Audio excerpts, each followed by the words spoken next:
Hello friends, नमस्कार। हमारे YouTube channel college education में आप सभी का स्वागत है। जैसा कि आपको पता है कि पीटीटी की जो एग्ज़ाम है उसकी डेट डिक्लेयर कर दी गई है। तो ये एग्ज़ाम गोविंद गुरु जनजाति विश्वविद्यालय बांसवाड़ा के द्वारा आयोजित की जा रही है। ठीक है, तो ये दिनांक 15 मार्च का ऑर्डर है और इसमें पीटीटी से रिलेटेड जो निर्देश हैं वो विश्वविद्यालय के द्वारा जारी किए गए हैं। तो अपन एक एक करके देखते हैं और फिर उन निर्देशों को मैं आपको आसान भाषा के अंदर जो है बताने का प्रयास करूंगा। देखिए क्या कहा गया है इसमें। राजस्थान राज्य में स्थित विभिन्न शिक्षक प्रशिक्षण महाविद्यालयों में सत्र 23-24 के लिए 2 वर्षीय बीएड पाठ्यक्रम तथा 4 वर्षीय इंटीग्रेटेड बीए बीएससी बीएड पाठ्यक्रम में प्रवेश हेतु विश्वविद्यालय राज्य सरकार एवं राष्ट्रीय अध्यापक शिक्षा परिषद के नियमानुसार होने वाले प्री टीचर एजुकेशन टेस्ट यानी पीटीटी 2023 एवं प्री बीए बीएससी बीएड 2023 के लिए पात्र अभ्यर्थियों से आवेदन पत्र आमंत्रित किए जाते हैं। तो 2 वर्षीय जो बीएड करना चाहते हैं उसके लिए, प्लस जो 4 वर्षीय बीएड करना चाहते हैं, ठीक है, उसके लिए 4 वर्षीय जो बीएड है उसको बोलते हैं इंटीग्रेटेड बीए बीएड या बीएससी बीएड। ठीक है, तो देखिए पहला है प्री टीचर एजुकेशन टेस्ट यानी पीटीटी 2023। इसमें क्या है, विधि द्वारा स्थापित किसी भी विश्वविद्यालय से स्नातक स्नातकोत्तर परीक्षा उत्तीर्ण जो राजस्थान राज्य की विश्वविद्यालय की स्नातक स्नातकोत्तर परीक्षा के समकक्ष मानी गई हो एवं पीटीटी 2023 की वेबसाइट पर उपलब्ध दिशा निर्देशिका में उल्लेखित प्रवेश अर्हता की पूर्ति करने वाले अभ्यर्थी आवेदन हेतु पात्र हैं। स्नातक स्नातकोत्तर परीक्षा में राज्य सरकार के नियमों के अनुरूप सामान्य वर्ग, अन्य पिछड़ा वर्ग, क्रीमी लेयर एवं आर्थिक रूप से पिछड़ा वर्ग ईडब्ल्यूएस हेतु न्यूनतम 50% एवं राजस्थान राज्य के अनुसूचित जाति जनजाति, अन्य पिछड़ा वर्ग, विशेष पिछड़ा वर्ग, दिव्यांग, विधवा, तलाकशुदा महिला अभ्यर्थियों के लिए 45% अंक अनिवार्य हैं। तो दोस्तों इसमें क्या कहा गया है कि किसी भी बोर्ड से अगर आपने किसी भी विश्वविद्यालय से आपने अगर स्नातक या स्नातकोत्तर यानी यूजी या पीजी, ठीक है, यूजी का मतलब M BA BSc BCom, PG का मतलब एमएससी एमकॉम एमए, ठीक है, अगर आपने ये उत्तीर्ण कर रखी है तो आप 2 वर्षीय बीएड के लिए यानी पीटीटी के लिए आवेदन करने में योग्य हैं। ठीक है, अब इसमें क्या है, इसमें जो सामान्य वर्ग के हैं, एससी के हैं, ओबीसी के यानी अन्य पिछड़ा वर्ग के हैं, ईडब्ल्यूएस के यानी आर्थिक रूप से पिछड़ा वर्ग के हैं, अदर स्टेट के, उनके लिए न्यूनतम जो प्रतिशत चाहिए ग्रेजुएशन में या पोस्ट ग्रेजुएशन में यानी स्नातक या स्नातकोत्तर में वो 50% चाहिए। जबकि राजस्थान के जो निवासी हैं अगर वो एससी के हैं यानी अनुसूचित जाति के हैं, एसटी के यानी अनुसूचित जनजाति के हैं, ओबीसी के यानी अन्य पिछड़ा वर्ग के हैं, विशेष पिछड़ा वर्ग के हैं, एसबीसी, दिव्यांग तथा विधवा, तलाकशुदा या महिला अभ्यर्थी है तो वो 45% अंक जो है अंकों से उत्तीर्ण होने वाले विद्यार्थी पात्र हैं। ठीक है, दूसरी बात इसमें क्या कही गई है वो देखिए। दूसरा है प्री बीएड बीएससी बीएड। तो ये विद्यार्थी जो बीए या बीएससी नहीं करके और 4 वर्षीय बीए और बीएससी, ठीक है, या बीए बीएड या बीएससी बीएड का कोर्स करना चाहते हैं 12वीं के बाद में, वो विद्यार्थी भी इसके लिए आवेदन कर सकते हैं। तो इसमें क्या कहा है, माध्यमिक शिक्षा बोर्ड राजस्थान अथवा केंद्रीय माध्यमिक बोर्ड अथवा राज्य सरकार द्वारा अन्य राज्यों के समतुल्य घोषित एवं स्वीकृत बोर्ड से सीनियर सेकेंडरी यानी 10+2 अथवा समकक्ष परीक्षा में राज्य सरकार के नियमों के अनुरूप सामान्य वर्ग, अन्य पिछड़ा वर्ग, आर्थिक रूप से पिछड़ा वर्ग हेतु न्यूनतम 50% एवं राजस्थान राज्य के अनुसूचित जाति जनजाति और अन्य पिछड़ा वर्ग, दिव्यांग, विधवा, तलाकशुदा महिला अभ्यर्थियों के लिए 45% अंक अनिवार्य हैं। तो दोस्तों जो प्री बीएड है, प्री बीए बीएड है या प्री बीएससी बीएड है, उसके लिए पात्र कौन है, जो माध्यमिक शिक्षा बोर्ड से 12वीं उत्तीर्ण है या अन्य किसी स्टेट के या सीबीएसई बोर्ड से 12वीं उत्तीर्ण है वो विद्यार्थी इसके लिए पात्र है। आगे और भी बताऊंगा, ठीक है। अब अदर स्टेट के जो विद्यार्थी हैं, चाहे वो एससी का है, एसटी का है, ईडब्ल्यूएस का है, अन्य पिछड़ा वर्ग का है, तो वो 50% अंक लाने पर ही जो है उनके सीनियर में अगर 50% अंक हैं तो ही वो इस एग्ज़ाम में के फॉर्म भरने के योग्य हैं। और राजस्थान राज्य के जो निवासी हैं, एससी के, एसटी के, ओबीसी के और ईडब्ल्यूएस के, महिला है, दिव्यांग है, तलाकशुदा है, विकलांग है, उनके न्यूनतम जो है 45% सीनियर केंद्र होने जरूरी हैं।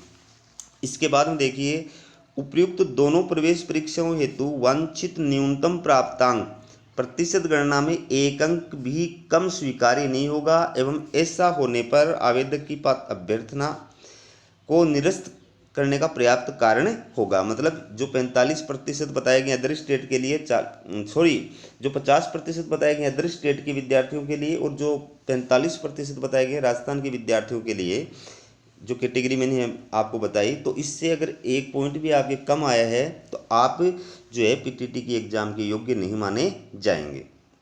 फिर है पात्रता परीक्षा में वर्ष 2023 में अर्हता परीक्षा में बैठने वाले विद्यार्थी भी पीटीटी 2023 एवं बीए, बीएससी, बीएड प्रवेश परीक्षा 2023 के लिए आवेदन कर सकते हैं, बशर्ते उनके काउंसलिंग में भाग लेने के लिए काउंसलिंग रजिस्ट्रेशन की अंतिम तिथि तक प्रवेश हेतु पात्रता प्रदान करने वाली परीक्षा का परिणाम पात्रता प्राप्तांक सहित आ चुका हो तथा अंकतालिका पात्रता प्राप्तांक सहित उसके पास हो। मतलब क्या हुआ कि इस वर्ष जो 12वीं की परीक्षा में बैठे हुए विद्यार्थी हैं, 12वीं आर्ट्स हो, साइंस हो, कॉमर्स हो, ठीक है, तो वो विद्यार्थी भी इस पीटीटी की एग्ज़ाम में 4 वर्षीय जो इंटीग्रेटेड कोर्स है इसकी एग्ज़ाम का फॉर्म भरने में और एग्ज़ाम देने में पात्र हैं। लेकिन वो कब पात्र माने जाएंगे, वो एग्ज़ाम दे सकते हैं वो, लेकिन पात्र वो कब माने जाएंगे, जब बीएड की काउंसलिंग होगी। एग्ज़ाम के बाद में जब रिजल्ट जारी हो जाएगा उसके बाद में जब काउंसलिंग होगी तो काउंसलिंग के टाइम पर, काउंसलिंग रजिस्ट्रेशन के टाइम पर उनका 12वीं का रिजल्ट आ जाना चाहिए, प्लस उनकी मार्कशीट भी आ जानी चाहिए, ठीक है। काउंसलिंग के टाइम पर उनको अपनी ओरिजिनल मार्कशीट वो दिखा सकेंगे तो ही वो जो है परीक्षा के योग्य माने जाएंगे, वरना उनका जो परीक्षा है वो रिजेक्ट कर दी जाएगी। इसी प्रकार इस साल जो ग्रेजुएशन के अंदर हैं, जैसे मान लो बीए 3rd ईयर के अंदर हैं या बीएससी 3rd ईयर के अंदर हैं या बीकॉम 3rd ईयर के अंदर हैं, तो वो विद्यार्थी भी पीटीटी की ये 2 वर्षीय बीएड वाली एग्ज़ाम में बैठने के योग्य हैं, एग्ज़ाम देने के योग्य हैं। लेकिन जब उनकी काउंसलिंग होगी तो काउंसलिंग रजिस्ट्रेशन के टाइम पर उनके बीए 3rd ईयर का, बीएससी 3rd ईयर का, बीकॉम 3rd ईयर का रिजल्ट आ जाना चाहिए, प्लस उनकी मार्कशीट भी आ जानी चाहिए। अगर ऐसा नहीं होता है तो उसकी काउंसलिंग के बाद में, काउंसलिंग के टाइम पर उनका जो, भले ही आपने एग्ज़ाम पास कर ली हो, लेकिन आपका प्रवेश रद्द कर दिया जाएगा। इसके बाद देखिए, ये स्पष्ट किया जाता है कि ऐसे अभ्यर्थियों से महाविद्यालय में रिपोर्टिंग के समय अन्य किसी प्रकार का प्रोविजनल प्रमाण पत्र अथवा समाचार पत्र में घोषित परिणाम अथवा इंटरनेट से जारी अंकतालिका आदि स्वीकार नहीं किए जाएंगे एवं काउंसलिंग रजिस्ट्रेशन की अंतिम तिथि के पश्चात पात्रता प्राप्त करने वाले अभ्यर्थी भी सत्र 2023-24 में प्रवेश हेतु पात्र नहीं माने जाएंगे, चाहे कारण कोई भी रहा हो। मतलब अभी मैंने बताया आपको कि आप एग्ज़ाम में बैठने के योग्य हैं, लेकिन जब काउंसलिंग रजिस्ट्रेशन की डेट होगी उस डेट तक आपके पास में 12वीं की या जो आपने ग्रेजुएशन की है उसकी मार्कशीट होनी चाहिए ओरिजिनल, तो ही आप योग्य माने जाएंगे, वरना योग्य नहीं माने जाएंगे। इसके बाद देखिए दोस्तों, आवेदन एवं प्रवेश परीक्षा से संबंधित महत्वपूर्ण तिथियां। देखिए, ऑनलाइन आवेदन पत्रों की उपलब्धता 15 मार्च से, फिर परीक्षा शुल्क एवं ऑनलाइन आवेदन की अंतिम तिथि 5 अप्रैल। पीटीटी एग्जाम फॉर्म ऑनलाइन भरने की जो अंतिम तिथि है वो है 5 अप्रैल 2023। और पीटीटी की जो एग्ज़ाम होगी दोस्तों वो किस दिन होगी, 21 मई 2023 को, ठीक है। 21 मई 2023 को पीटीटी की एग्ज़ाम होगी। अब इसमें आरक्षण देखिए, तो दोस्तों इसमें आरक्षण भी प्रदान किया गया है। और जो आरक्षण किन को दिया गया है, अनुसूचित जाति, राजस्थान की अनुसूचित जाति, अनुसूचित जनजाति, अन्य पिछड़ा वर्ग, महिलाओं, दिव्यांगों, सैनिकों और उनके आश्रितों, तलाकशुदा या विधवा महिलाओं, टाडा, माडा, सहरिया, ठीक है, के निवासियों, आर्थिक पिछड़ा वर्ग EWS की राज्य सरकार के नियमानुसार सीटों में आरक्षण उपलब्ध होगा।